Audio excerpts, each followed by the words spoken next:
Welcome to Crowning Connections Teal Talk. This is Rob Clemons. We are in Bojangles in Conway, South Carolina. We do have to thank Bojangles for the beautiful venue. And you know, Bojangles, big supporter of Coastal Carolina football, so a very, very good place to be. I'm with my co-host for today, Andrew Cooke, and also my football specialist, my basketball specialist. You're just like the all-purpose man, aren't you? Listen, Rob, I'm super glad to be joining you again, man. I appreciate the opportunity to join the show. It's always exciting to get to talk coastal sports and do it in a place here in Conway, my hometown. Wow. We used to cut school from right down the road and come here and eat. Of course, it was in the building next door. But And by cutting school, you don't mean, cutting school. Kind of, yeah. I do. Okay, well, all right.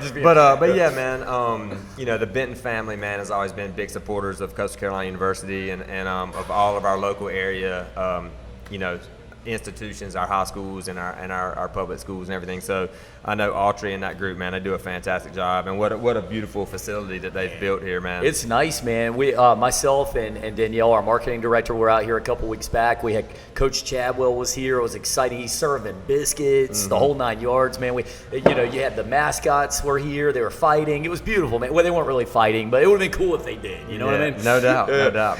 But yeah, man, it's exciting. As a resident of Conway too, man, we're glad to have a brand new location like this in town. It's great in here. And by the way, I would be remiss not to mention that you have the Bow Box here. This is your Bojangles Bow Box. You always got to get one of these when you're going to do some tailgating. You know how that works, right? Absolutely, man. I mean, what's a Saturday, football day without some chicken? Yeah, some chicken. You got to have some fried chicken from Bojangles, some biscuits, some sweet tea. Biscuits. You mix in some mashed potatoes, and it's world class, man. Absolutely. No beer though. We don't want any of that.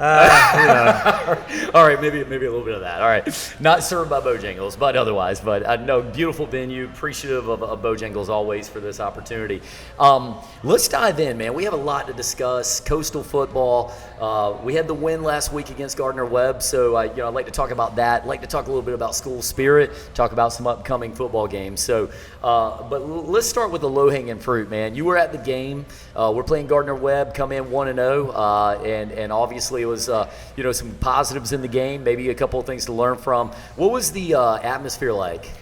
Well, first I'll say this. I mean, each day you go into a game, man, as a coach, as a fan, as a player, there's one goal, and that's to win the game. Mm-hmm. So we won the game, and we're 2-0. And so that's the big positive that you draw. I know as a Coastal fan, as a Coastal supporter, as an alumni, I really want us to have a great atmosphere, a great in-stadium atmosphere, a great game day experience, Rob. You talking about like that Nebraska Cornhusker, you're talking like that Clemson Tiger, like that kind of... Just listen, man, football in the South, man. Yeah, college football in the South, man, it's called a religion for a reason. Mm-hmm. And, you think about the state of South Carolina, man, a state with 3 million people in it.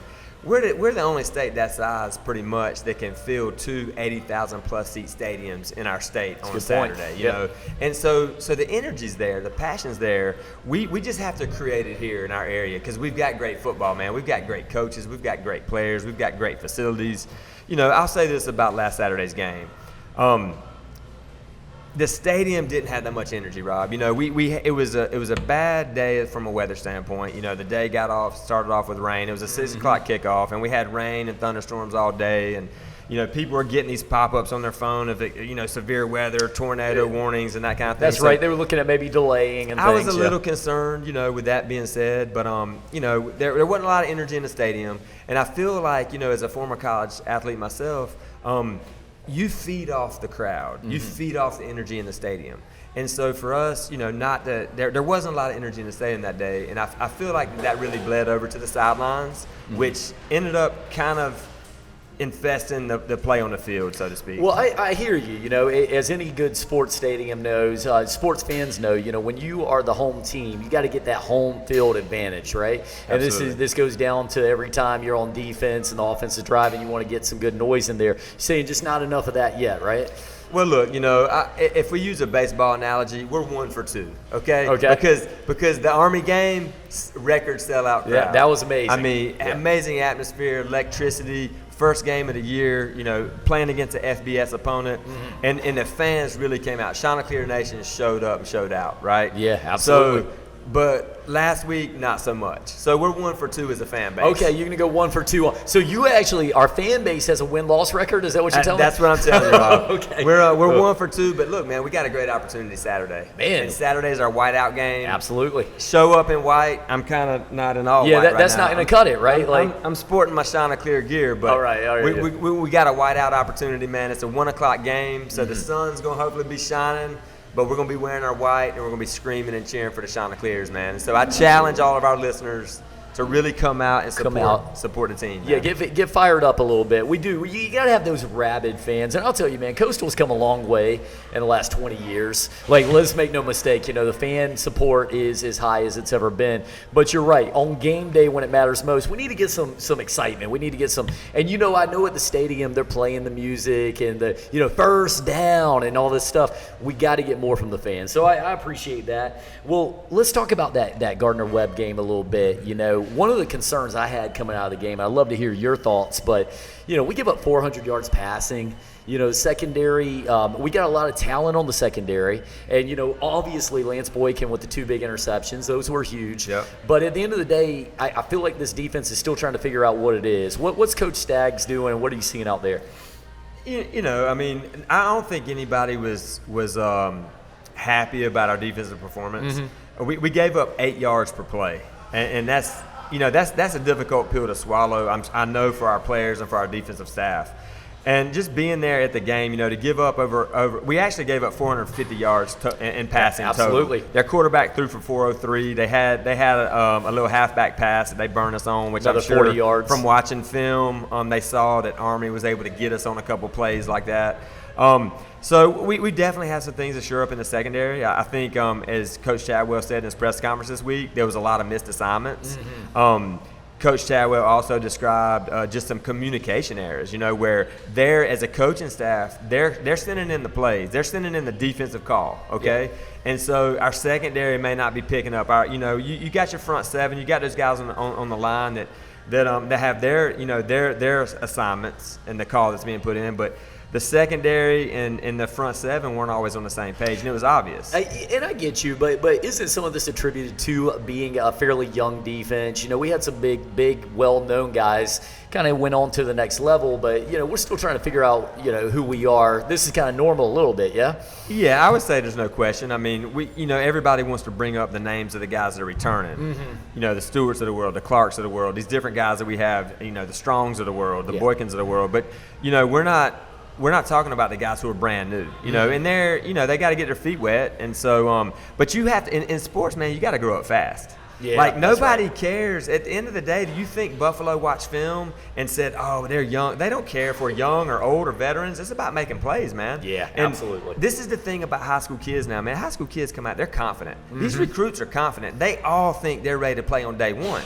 So if that's the case, you got to come out and make plays. That's absolutely right. Excuses are for losers, man. Well, so let's go back to this. So you talk about secondary. They gave up some big plays. If you give up one quarterback has 400 yards passing and some of the big plays like that, one of the receivers, I think it was Luther, had 188 yards receiving. That's a lot of yardage to give up to one guy. Yeah, it is. And here's the thing, though. Football is the ultimate team game, okay? So, I want to drop some stats on you, man. We already talked about the fact that we gave up 448 yards through the air.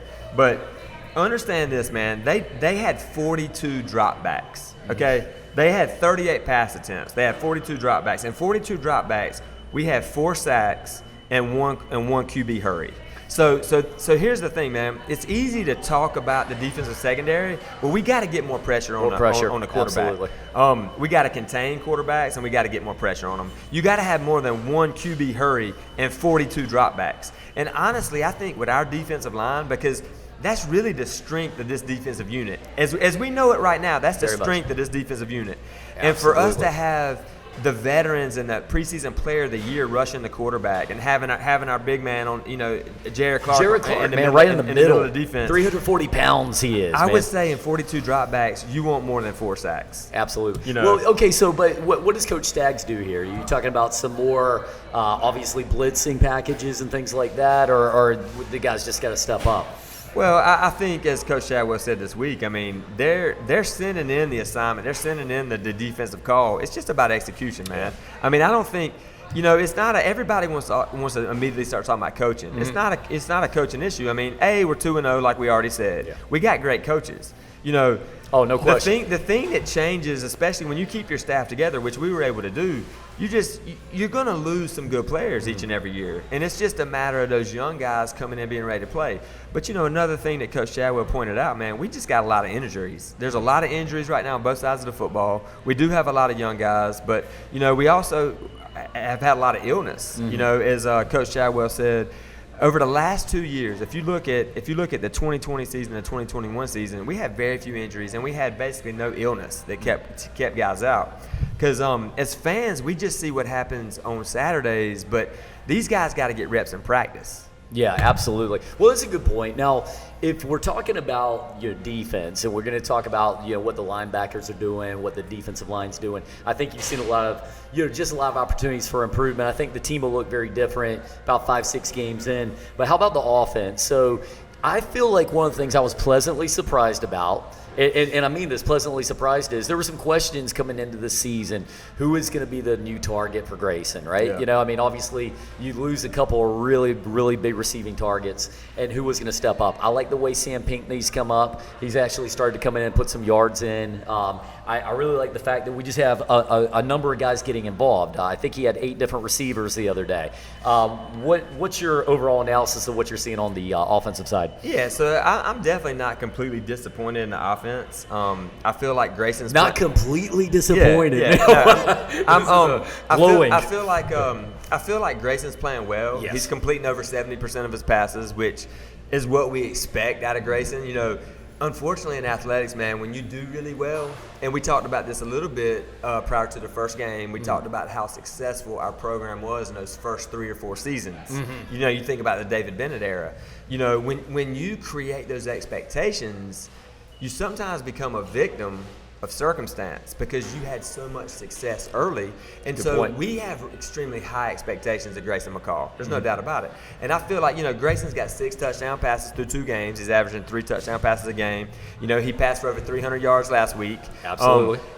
Army kind of took away our stretch, in that first game, took away our ability to kind of go down the field. I think Grayson missed a few looks, but we were able to rush the ball for 270 yards, in that first game. So really, our offensive coaching staff took what they gave us. I think last week you look, the pass really opened up. Mm-hmm. So Grayson threw for over 300. What concerned me about last week is I felt like Gardner-Webb's defensive line, their defensive front really controlled the line of scrimmage. Yeah. And it made us have to throw the ball. We ran for less than 2 yards an attempt last week. It was a little surprising to me because coming off of the first game, we had a really big. I thought our running attack was really good coming in at Army, but then here we are going into last week, and it really wasn't much going on. Yeah, and what we are, Coach Chadwell is known throughout America, man, for running a spread option. That we're a spread option team. We just do it out of the gun. Right. We've got this ability to get out on the perimeter, all right, to create lanes on the perimeter, and our run is what sets up the pass. And so for us not to be able to rush the football against Gardner-Webb, that really surprised me, I'll be honest with you. I feel like one of the other things that's missing, Rob, if you think about coastal football the last 2 years, the explosive play. Mm-hmm. The explosive play, man, has been there. We've had the ability, whether it's Cameron Brown or whether it's Isaiah Likely or whether it's Javon Holly, being able to have the explosive play. But I'll tell you a point that's interesting, and I really feel like our coaching staff would agree with this. Not having that big target in the middle, not having Likely in that tight end target. Okay. Because what that does, man, is that everybody on the defensive side of the ball has to be aware of that. So his ability to be able to run seam routes and get in the middle of the field and being such a big target, that's going to squeeze the defense in, okay? Because they have to stop that. That was basically our number one offensive weapon, in my opinion, last year. So that created opportunities on the outside for our other receivers. Yeah, true. And so not having that this year, that's one of the big differences, in my opinion, because at this point through 2 games, our biggest offensive play is 33 yards. And that's kind of stunning, man. And what is it? Is it, obviously, like you said, Likely did a great job last year, and Hiley. Is it Hiley in the big game ability, or who's going to step up and make something happen? Yeah, to go back to this, I was really hoping that in week 3 that we would have Braden Bennett back. Braden's not back this week. Yeah, I think. What are you hearing? Another 2 weeks, or I haven't really heard a number on that. I know that Bedgood's also out this week. So I really think not having those 2 guys, man, is really hurting us from an explosive play standpoint. But there again, other guys got to step up. But you talk about other guys stepping up. What about Tyson Mobley? He had the 2 touchdowns this week. Yeah. What are your thoughts there? Pinckney is our leading receiver so far. Absolutely. Tyson made some big plays for us. And one thing that those guys, they can have the confidence to know that if they're open, they're going to get the ball. Yeah, and that's a beautiful thing. That's a beautiful thing, man. And there's so many receivers all over the country that can't say that. Our receivers have the confidence to know if they run good routes and they're able to create separation, Grayson's going to get them the ball. Yeah. But there again, as we talked about earlier, it's a team sport. So the offensive line, they can't miss assignments. They got to be able to give Grayson some time. But there again, Rob, we've got to establish the run. Yeah, we've got to establish the run. So, Reese has got to be able to continue to do what he's been able to do the last few years for us, make some big plays, but be that consistent back. C.J. Beasley's really stepped up, and, C.J.'s got to continue to make plays. And what we really got to keep our fingers crossed is that they don't get hurt. Because behind 100%. them, we're really inexperienced. It is a little green, but you never know. Sometimes that's when the greatest things happen. You never know who's going to step up. So one thing I'm kind of excited about, I would love to get your take on it, is, and maybe excited is a little strong of a word, but our special teams this year, they are solid. I feel like we got a solid kicking game, both punter and place kicker. And then I also feel like, obviously, when you look at the kick returns, McDoom, what he did the other day. Where's your thoughts on the special teams? Yeah, so A+ so far on special teams. I feel like our kick coverage has been solid. And another thing I will point out, too, going back to offense, turnovers have been minimal so far through the first 2 games. So that's really big, because if you don't turn the ball over, then you can turn it over to your special teams, right? So as Coach Chadwell said in the past, if you can end drives with a kick, then you're not going to beat yourself. Yeah. Because the worst case scenario, you end with a punt. You turn it over to your special teams. Best case scenario, you turn it over to your PAT team to kick that point after touchdown, So I think Cade Hensley's done a great job. Losing the best place kicker, Josh Hoke, of course, would probably argue this, but, we lost a really great place kicker last year, transferred to Mississippi State. And, I feel like Cade Hensley's really come in. He's 2 for 2 on field goals, including a 47-yarder. And no doubters. They're not squeaking in. You got a 40 – yeah, exactly. But you got a 47-yarder in there. I think the other one was around a 30-yard field goal. But the other big thing, man, he's 9 for 9 on PATs. Yeah, that's amazing. As fans, we always assume that that's just a given. That's not a given. Especially not in the college ranks. I feel like, in the pros, it's becoming more common now with the further distance. But you kind of think it's automatic, but in college, it's not always automatic. No, so in the Cincinnati Bengals game against the Steelers the other day, which that game was crazy in overtime, they've got a gimme field goal in overtime. The first team long snapper gets hurt. They bring in number 84. You can tell with the number 84, he's the backup long snapper. Right. He snaps high on the field goal. The holder has to go way up high. He brings it down late. Doesn't get the threads spun around. Kicker pulls it hard to the left. They end up losing the game because of that. So you can't make assumptions, man. Well, this is the thing about football, and I believe a good special teams is so underrated. A lot of times we get into that point where we're going to talk offense, we're going to talk defense all day, but that's the little things where you lose these 3-point games and these 7-point games by bad special teams. Beamer ball, right? Yeah, there you go. And I think to touch on the McDoom kick return, if that play doesn't happen, we lose last week. Yeah, that's a good point. So there you go. Absolutely. All right, so let's jump in. So we've had the game in review. We know there's a lot of things to improve, and we got the Buffalo Bulls coming into town. Not to be confused with the Buffalo Bills. Right. We got the Buffalo Bulls coming into town. They're coming in 0-2. But one thing that concerned me a little bit, especially as you're talking about defensive secondary, is these boys throw for a lot of yards. They're coming off a 300-yard performance by the quarterback. So how's Coastal handling this, man? Yeah, really big game for us against Buffalo coming in. Last year we went to Buffalo, first ever meeting between the two schools. And you think about how good we were last year. We won that game 28-25. Okay, so it's a 3-point game, one possession game. Something interesting that I heard this week, the Buffalo's team that's coming down is better than last year's team. And this came from a coach on the coaching staff.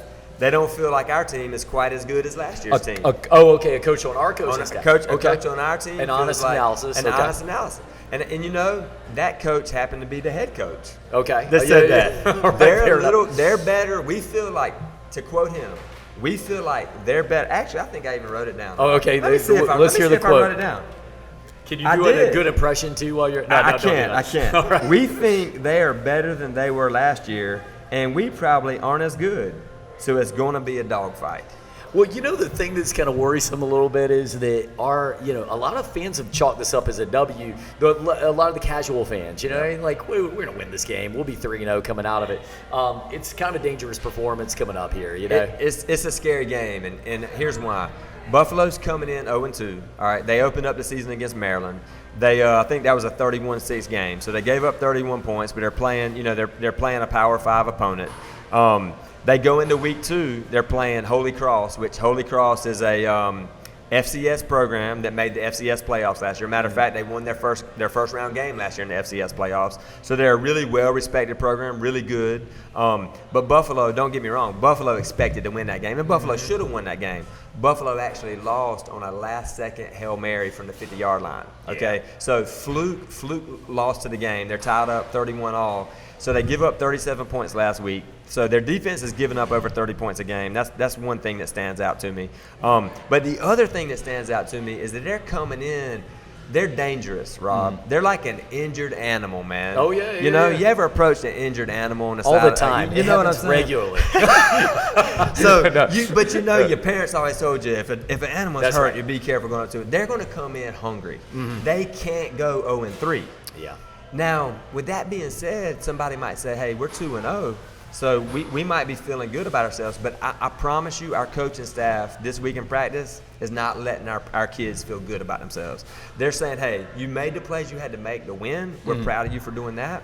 But, guys, we got to execute. We got to play better. We got to focus on the details and the small things. So I really expect, I really do, Rob, I expect the Chanticleers to come out this Saturday and be firing on all cylinders. And I think that their effort and I think their focus is going to be top notch. The Chanticleer effort is going to be better than ever this weekend. I think you're going to see more effort from everybody. Okay, all right. Butts in the seats, the players on the field. Well, I think there's going to be more effort. You're going to be there, right? I'm absolutely going to be there. Full decked out in white. The whole Cooke family. Do you have to wear white pants, too? This was a discussion we were having off the air. I'm not wearing the white pants. No, not so much. And I'll tell you why, because I don't own a pair of white pants. Okay, you're not going to go invest in some white pants for the white out game? I don't think so. I might wear khakis. All right, well, that'll be nice. So, all right, so let's look at this. Coastal, to me, in this game coming in, they have a great opportunity to put up some points, though. I do feel like that. I feel like you're going to see a big receiving game. Yeah. I think our running game's going to get back on track. My biggest concern coming into it is that we get into a little bit of a shootout based on the fact that, we are going to put up some numbers, and that's going to make those guys need to put up numbers themselves. I think you're going to test this secondary in this game, and we need some big plays. Yeah, no question. So to talk a little bit more about Buffalo, they got a quarterback that transferred from Rutgers. Okay, his name's Cole Snyder, veteran, composed. He's going to find his big play receivers. This is a team that had 18 big-time transfers. Okay, They got 18 transfers out of the transfer portal. They got they actually got 3 defensive linemen. They got a defensive end that transferred from Nebraska. They got a big junior college kid that's in the interior of their defensive line who's really, really good. So their front 7 is extremely good. As Coach Atwell said, they're well coached. Their front 7 really knows how to control the line of scrimmage. So offensively, man, I think we got to be able to run the football. But it's from a defensive standpoint, we got to be able to pressure their quarterback. So and we got to be able to stop the run. I think if we can stop the run and put pressure on the quarterback, I see Coastal coming out with a W. Okay, you see him coming out with a W. If we can do those 2 things. Okay, so let's go over-under. All right, we're going to do a little over-under. You know how this works. Yeah. And we got a few minutes left. So Grayson McCall, over-under 350 yards passing. Under. Wow, okay. Got you. Running game. Let's go Coastal total, over 150 yards rushing for the game. Over. Over. Okay, so you're seeing a big ground game coming. So this is what I think, man. I really think that we're going to be able to open up some holes. Okay. I think our coaching staff challenged our kids this week in practice, and I think as a team they know that we've got to be able to establish a run. So I really expect. I mean, if we were able to run for nearly 300 yards against Army, I think we're going to come out more balanced this week. Because Rob, listen, man. Last week we got dominated in that game. We really did. If you look at the stats, I mean, I got 14 pages of stats right here. And we got time for like 30 seconds. So so no, if you really look at the stats, I mean, it was a domination in a couple of senses of the word. Kind of came out a little fortunate in the long run. I think so, but we were very much a pass first team last week. We couldn't do anything running the football. I think you'll see more balance this week. So I like the over. Okay, got you. So what's the final score? So final score, I think we're gonna get over 30. I'm gonna say 34-25. 34-25. I'm gonna go big. I'm gonna say Coastal breaks out in a big way this week. I'm gonna say we put up 42, but I think it's gonna be a shootout. I think they're gonna put up 32. So we're gonna win by a touchdown, a field goal, and that'll be it. Hey, I'll take that all day. I'll take a 1-point win. All right, sounds good. Well, as we go forward, let's get ready for some big Coastal football. We got the whiteout game this Saturday, 1 o'clock over at Coastal Carolina Brooks Stadium. Everybody come out to Bojangles, get your bow box. It is the only way to do tailgating. We all know this. There's no question.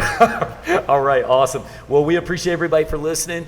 Andrew, thanks for being on the show. Yeah, man, it was a pleasure. Thanks for having me. All right, brother. And this is Rob signing out with Teal Talk. We'll see you next time.